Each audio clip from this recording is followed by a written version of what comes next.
the experimental station. It's a place where theater people, choreographers and the like are doing experiments with movement, theater, dance, music, these kinds of things.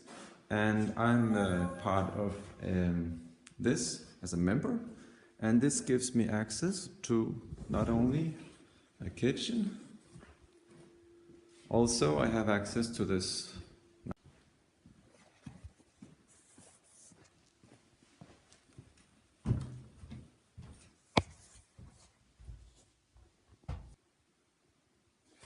and I also have access to this room called Witmak.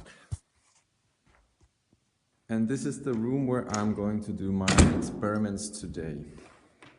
So this is a video journal, and I'm going to just keep you updated with the progress of my experiments. Now, the way I'm working is that I have a lot of material. I have a bunch of sound recordings and some 70 pages of field notes. And I also have some videos, some photos, but I'm not going to use that so much. So how do I proceed analyzing all this material? Now, the traditional way to do it ethnographically correct is to read all the files, all the field notes and the transcriptions, and from there you would start finding some, you would start coding it and start putting some categories to every single little bit of, and from there you would start looking for patterns in these notation. You would find some overall categories, and from there it's like a pyramid form of hierarchy between notions, categories and so on. I want to start in a different way with my material, because what I have is a lot of sound material, and frankly there are very little actual words in it, because we're talking about kids who do not speak the same language. So what if kids from 7 to 9 years of age, and what they're doing is a lot just simply making sounds and with their voices and with things around them. So how do I annotate this material? So what I want to do is to set up a stage, which I've done here. This is my stage, and this is the I've set up this stage here, and this is the place where I can move and being seen by this camera, and that way I can yeah, you can see this beautiful effect. I can listen to the sounds, and I can start incorporating very literally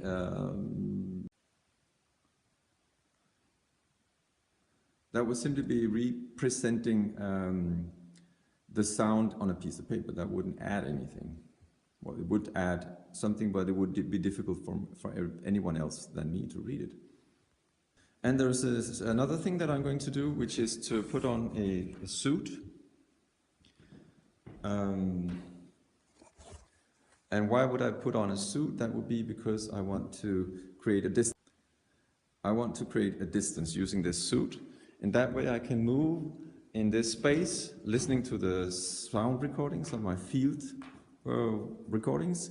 And I would, what happens with this suit is that it would give a distance for me, so I wouldn't have to think about what do I look like in this moment. This is a very traditional way of using, for example, masks. This has been done by a French theater, by the French theater instructor Jacques Lecoq, and this is a little about how it works with a mask. At the Lecoq School, the journey begins with the neutral mask. When the face is a blank slate, the body can be more open and experience the world as if for the first time. Dans le travail du masque, il n'y a pas de psychologie. Elle est, c'est la mère qui n'a pas. Another great thing with about this place is that there is a sofa, and I can simply just lay down and relax, and I can listen to the sounds of the small birds chirping outside. I noticed that when doing these recordings, I become very self-aware, and I also become tense and a little stressed. So I was thinking, okay, I couldn't concentrate. I was trying to find some stuff on the computer. I couldn't remember the simplest words.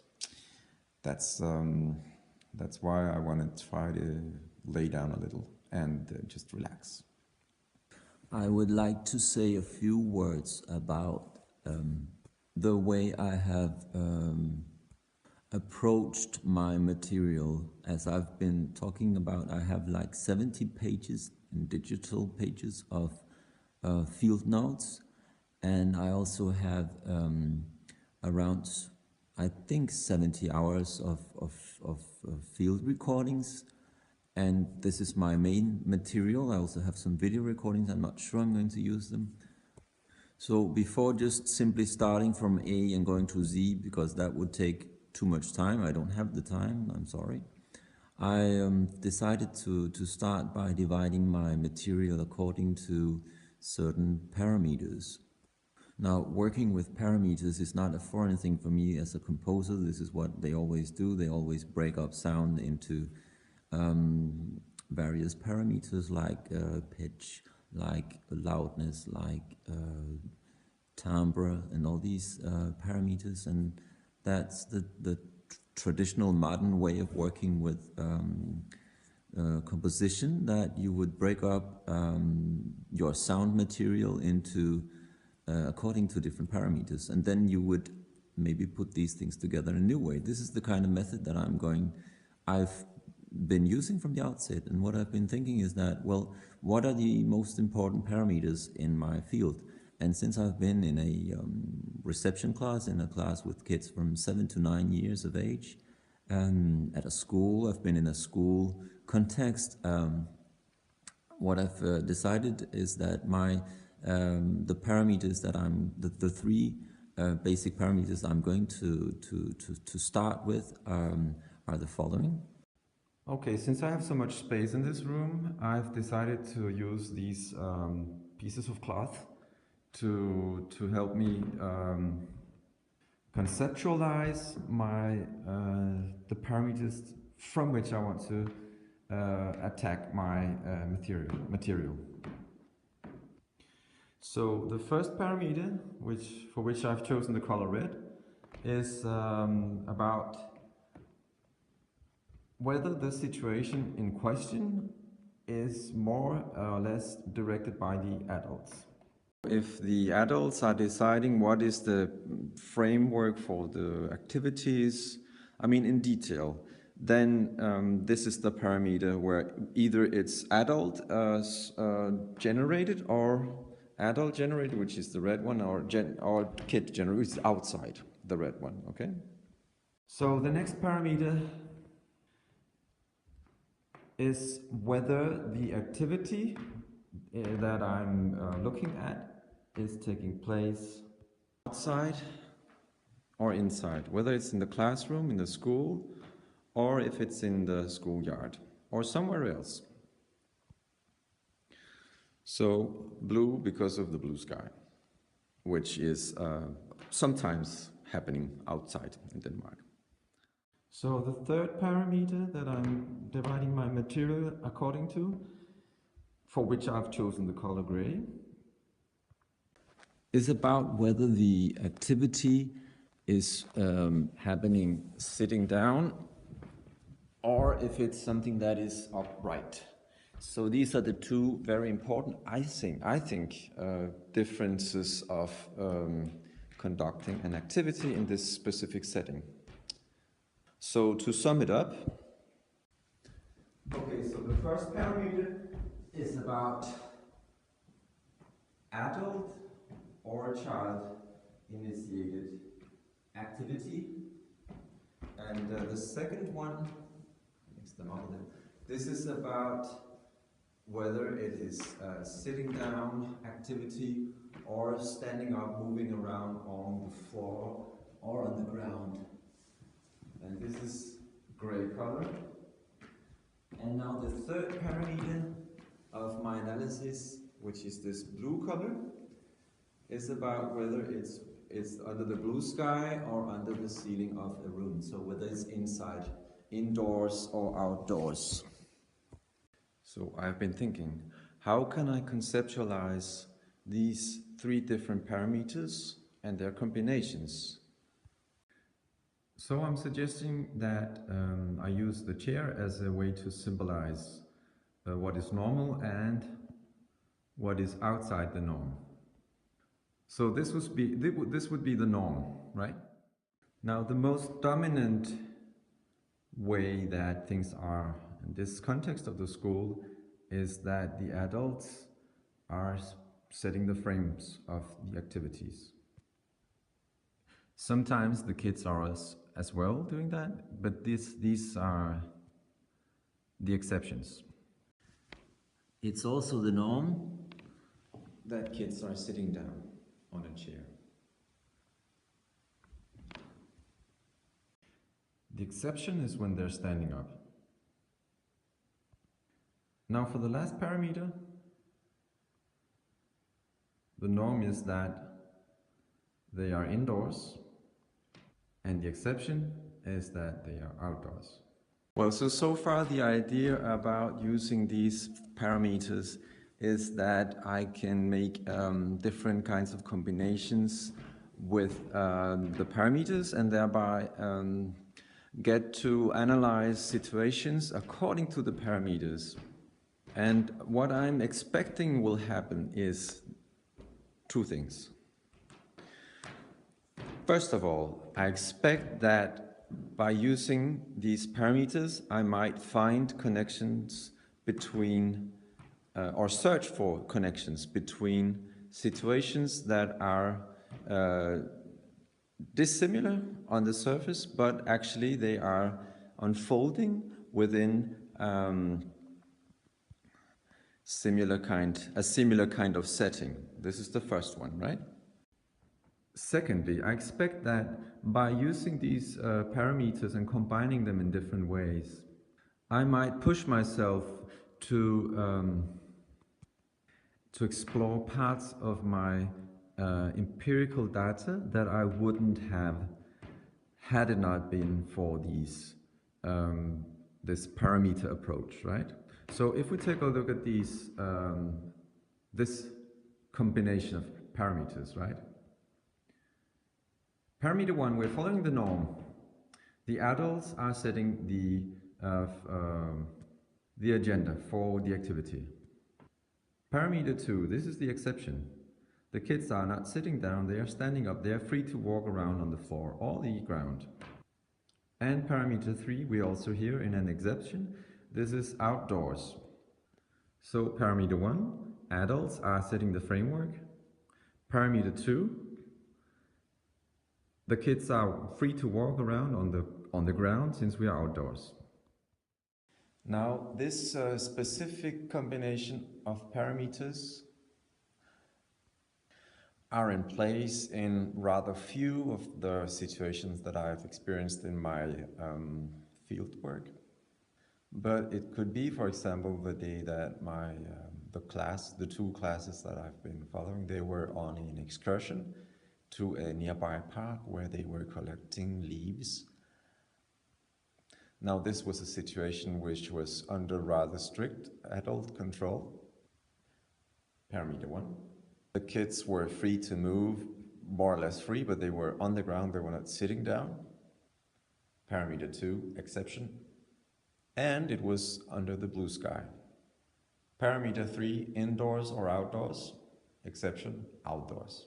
Now, one thing that I find is a possibility using this parameter approach is to take one combination of parameters and then put them literally upside down.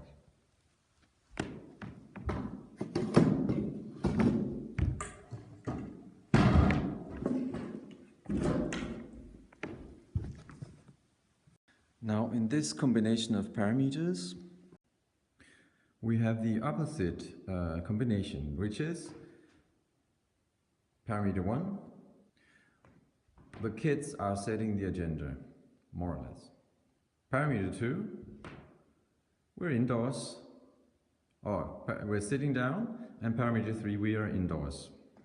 Now, with this specific combination of parameters, there are lots of situations. And as a matter of fact, this is the combination that I have chosen for today's analytical work.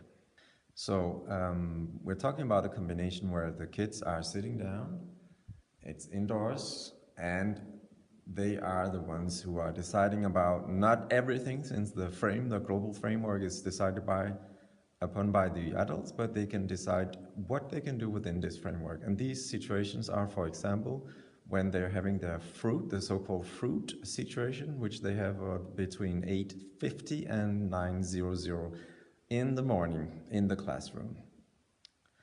I have some 8 to 10 of these examples from throughout my fieldwork, and it's approximately 10 minutes each, and that gives me around 70 or 80 or 100 minutes of field recordings. So what I'm going to do is to listen to these recordings while I am starting to move around in the room accordingly. So I'll start by listening to them, and I'll spend the next 1.5 hours doing that. And when that's done, I will probably get back to you and say a little bit about what I felt about it, what happened. Okay, just a short note. I have been experimenting, and basically I have put on a dress.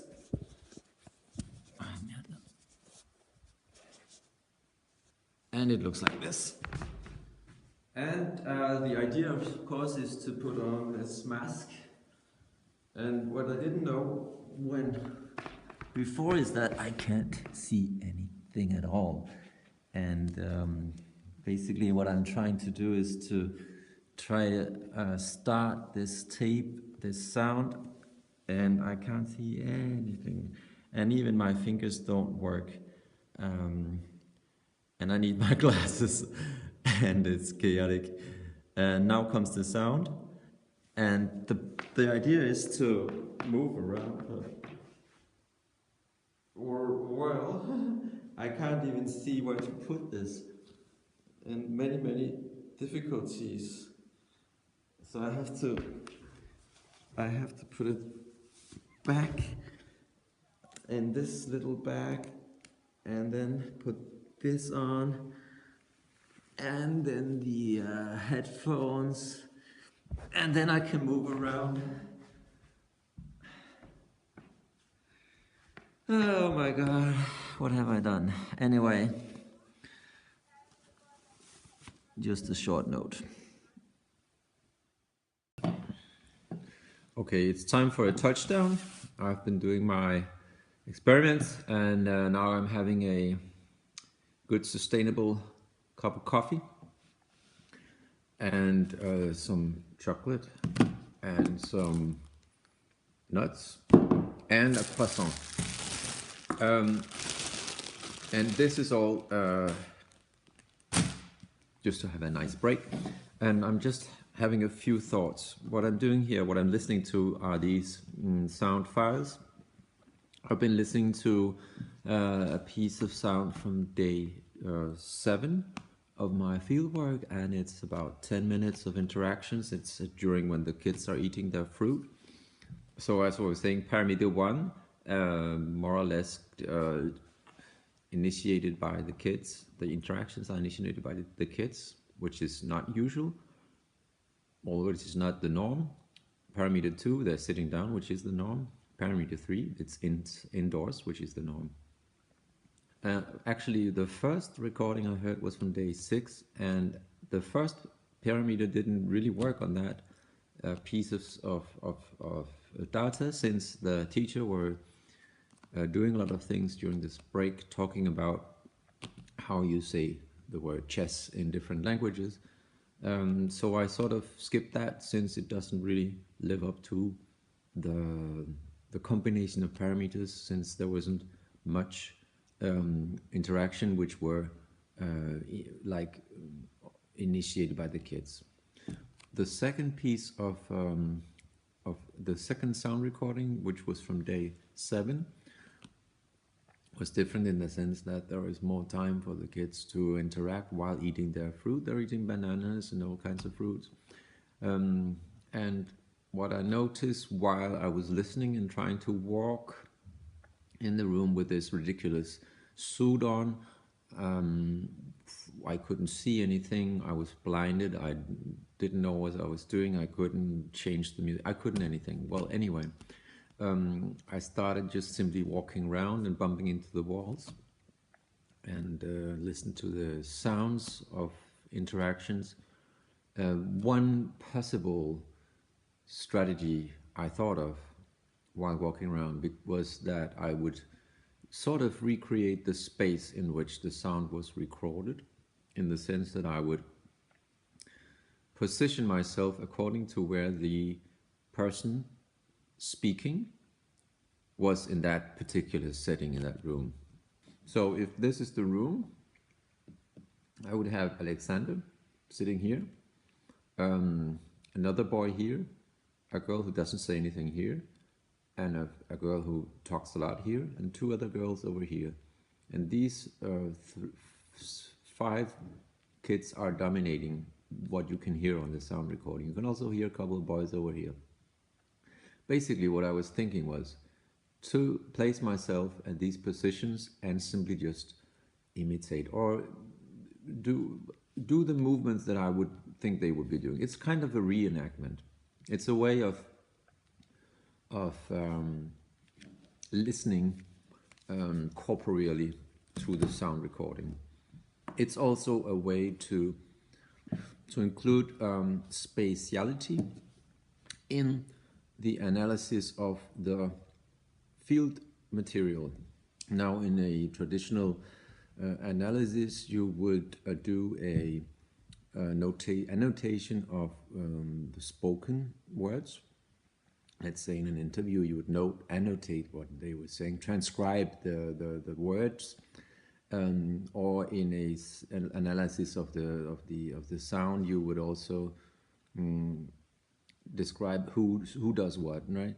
In this case, I would actually include a 3-dimensional approach, where it is the spatiality of the interactions that would be in the forefront. Now, what importance does spatiality have? It has a huge importance in the sense that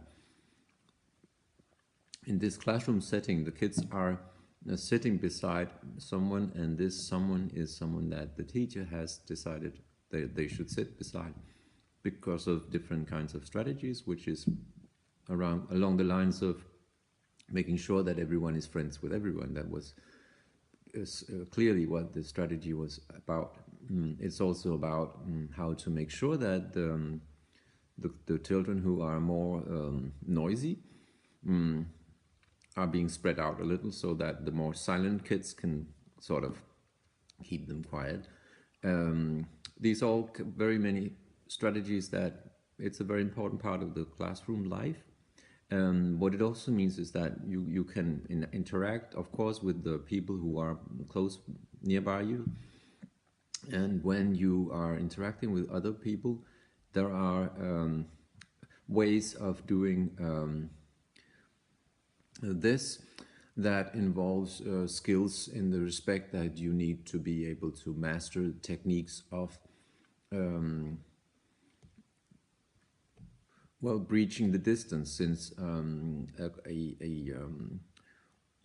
dyadic one-to-one interaction with your neighbor, it's easier in the sense that you can involve all kinds of corporeal techniques like gesture, mimics, and so on. But if you're communicating with someone who is in the other end of the room and you're sitting sideways to that person or with your back towards that person, you need to master other tools, which is, in this case, language. And what I hear in this specific recording is that there is a girl interacting with other girls. at another table, and what she's doing is basically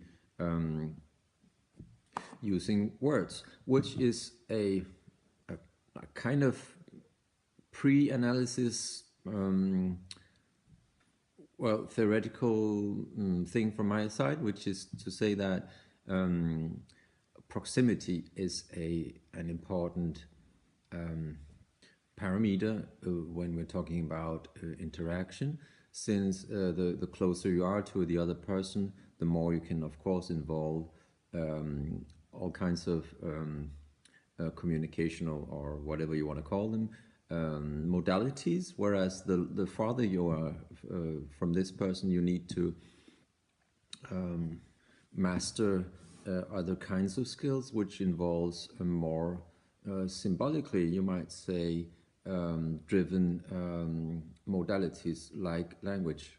And if we take it even further, of course, when we're talking about the way that people interact through, like for instance, the social media, you have to be able to use these technologies and have these skills, which the closer you are to the person physically, like two kids sitting next to each other who are constantly interacting with their bodies, with their hands, and using very little words, actually simply just repeating the same ow, ow, ow, ow sound.